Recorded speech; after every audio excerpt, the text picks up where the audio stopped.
You analyze also the 14th, 15th, 16th and 17th of John in thy daily life. And then apply self in the training of self, first, to know thyself, and then in persuading others to study themselves. Here we will find outlets, here we will find abilities not yet dreamed of. Then, study these spiritually, and especially make application of same. The 30th of Deuteronomy, and the 14th, 15th and 16th of John. Know those things indicated there, and make practical application in self, by the manner in which ye treat others. For, it is in this direction that such disturbances came. Should I continue with present teacher in NY for greatest spiritual development? These must be choices of self. But no, as the lawgiver gave, think not who will descend from heaven to bring thee a message, or who will come from over the sea that ye might hear and know, for lo, he is within thine own heart. Study that portion of Holy Writ then, 30th of Deuteronomy, and then apply that studied there in the light of those promises in the 14th, 15th, 16th and 17th of John. Let them be as to thee, and let him who giveth it direct thee.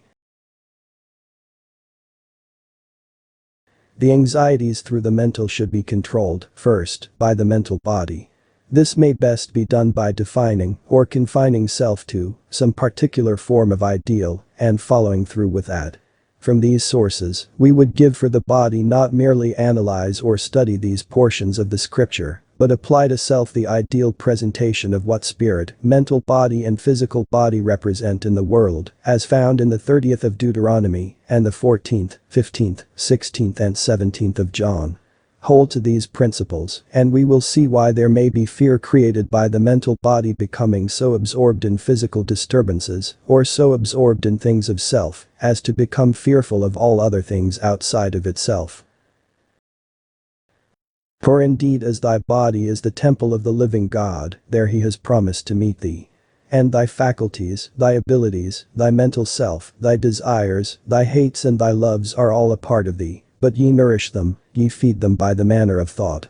And it is within thine own temple, thine own tabernacle that he has promised to meet thee.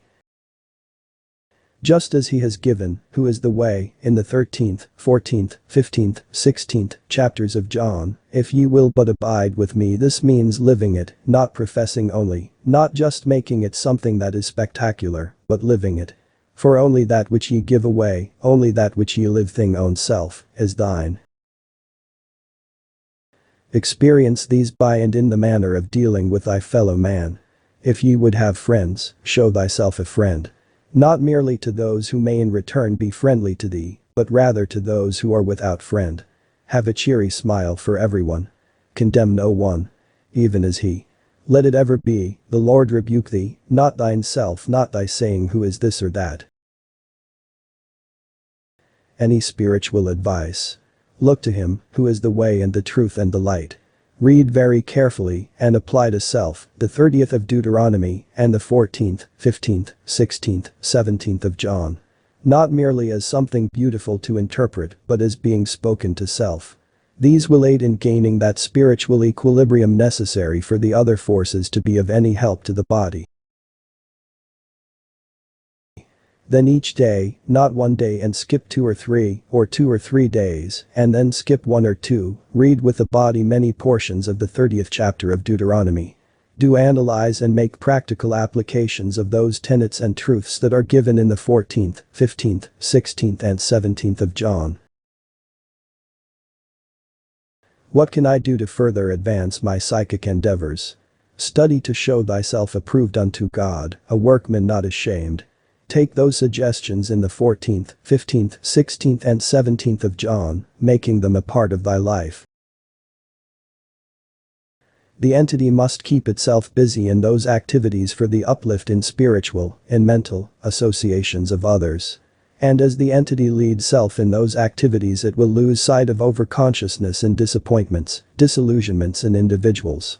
If these are trained in the spiritual purposes of the entity, they will prove to be that which will enable the entity to build a life of purpose, of hopefulness, and to walk closer with him, in whom there is life, light and immortality. For his promises are sure, if ye abide in me, I will abide with thee. Walk then closer in the light of his promises that are given in the 14th, 15th, 16th and 17th of John. Know that these are spoken to thee in thine extremity, in thy seeking. And as ye seek ye find.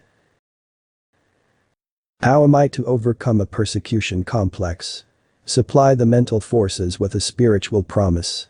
Read, apply the 30th of Deuteronomy and the 14th, 15th, 16th and 17th of John as personal things.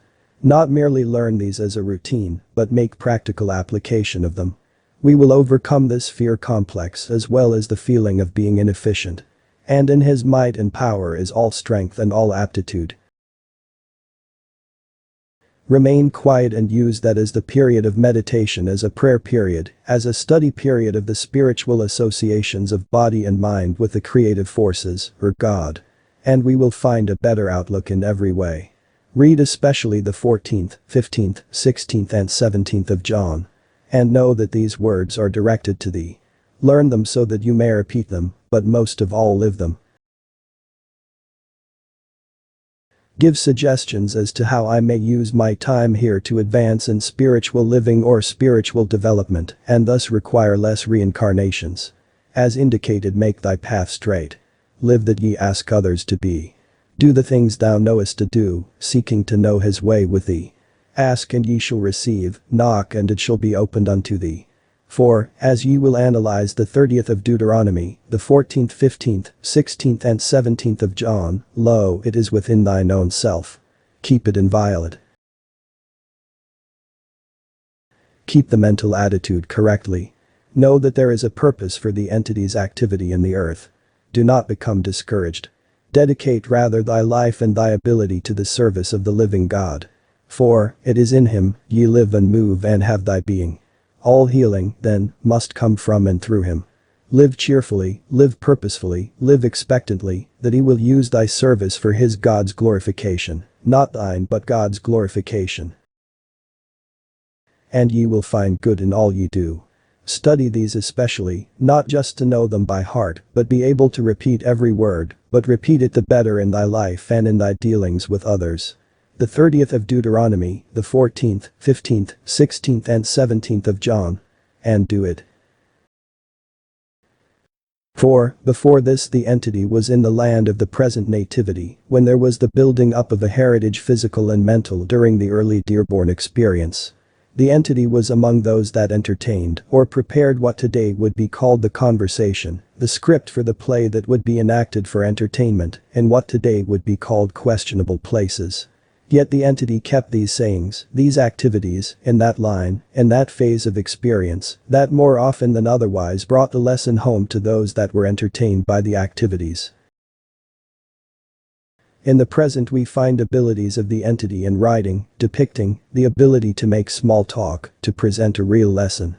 But take rather onto self that deeper meaning, as in the lessons from the Sermon on the Mount, as might be gained from the period of conversation with the Master and his disciples during the last hours before the offering, up by the deceitfulness of a kiss. The night before or the night of the Master's arrest as depicted in the 14th, 15th, 16th and 17th of John.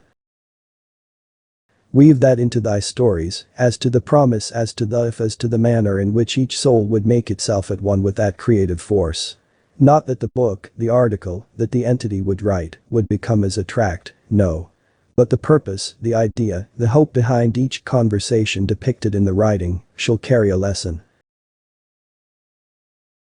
Let the mental attitudes be of the constructive nature. Read again, not as memorizing same, the 14th, 15th, especially, of John.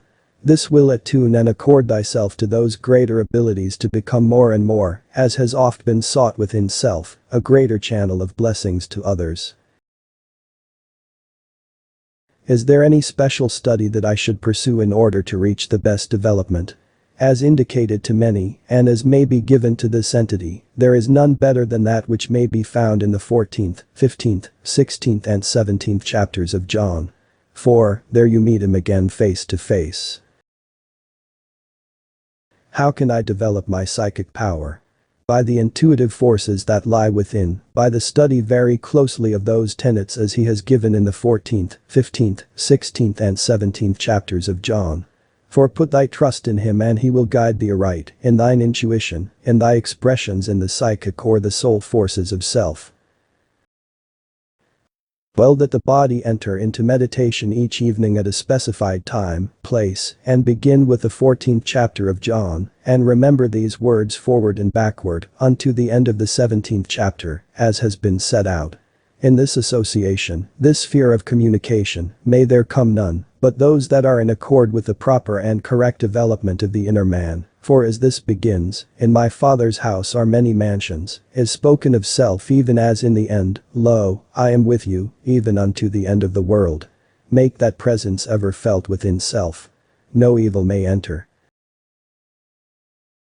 Hence the necessity of the entity finding its own ideal, its present. There will come those periods when as to ideals in relationship to spiritual forces and influences will become as entanglements in the experience of the entity's own application of itself to that as is its own moral standard, in relationship to that chosen as its spiritual guide and activity. Hence the study especially of those portions of the Gospel of John and Luke, especially in those portions where there are the descriptions of the purposes, as also in Jude and in Revelations, in such may the entity find those ideals. Set them down in black and white, but bind them upon thine heart purposes. For the religion of Christ is a practical everyday living, and not a tenet or a thing to be taken lightly, but is to bring life, purpose, peace and harmony by its application in its relationships to the fellow man. Are there any exercises you can give me for the development of my faculty of intuition? Much might be given, but ye are ready for little of same yet. Find first thy relationship to thy Maker. This ye may find, probably, best in interpreting in thine own experience the 30th of Deuteronomy, the 14th, 15th, 16th and 17th of John, knowing, as ye read same, it is you, thyself, being spoken to by the Spirit of truth that is expressed there. Not in the mere words that are said, but in the spirit that moved those entities in giving expression to man's individual soul relationship to God. How do you find these? What manner of exercise? First seeking. Next application to know self. Then in its expression and relationships to others. For as ye do it unto the least of thy passing acquaintance, ye do unto thy Maker. And when ye have studied thus, ye will know the truth, and the truth that shall set you free from those earthly things, not as unto the material bindings, but mental and spiritual freedom in him who is the way, the truth and the light. Know that this may stand in this relationship to thyself. Body, mind, soul, Father, Son, Holy Spirit. These bear witness as one with the other. For, my spirit saith the Lord beareth witness with thy spirit, whether ye be the sons of God or not. And to every one that seeketh, he giveth power to become the son of God. For ye are his whom ye worship. What worship ye? Glory, praise, material things, place, or the willingness to serve others? What former line of truth teaching am I ready for? That which is found, as in no other, in the 14th, 15th, 16th and 17th chapters of John. Preach and live Christ to them, in thy consciousness. Thus ye make their purpose, their desire, become that they, too, may know that which lifts thee above the herd, and become as one that seeks to know his way. Then, in thy material application, just make thy desire, thy purpose ever, one with him. Study then not as by rote that as begins like this. I go to prepare a place for you, that where I am there ye may be also, for in my Father's house are many mansions. Were it not so I would have told you. Ask and ye shall receive. Study then, first, the 14th, 15th, 16th and 17th of John. Apply them, as this is Jesus speaking to 853, speaking. What is thy answer? I am ready, Lord. Or, as soon as I get this done, I'll try. These ye must answer within thyself. For the will of each entity, of each soul, is that which individualizes it, that makes it aware of itself, and as to how this is used makes thee indeed a child of God. Keeping the mind mentally in a constructive way and manner, making for those things especially as may be had in knowing these things may be found specifically in the 14th, 15th, 16th and 17th chapters of John. Do not learn them as rote. Learn them as applying to self, as applying to those influences. For only the life forces from the food values, as may be taken, only those applications bring the active principles which are spoken of in those verses given there. For it is in him that ye live and move and have thy being.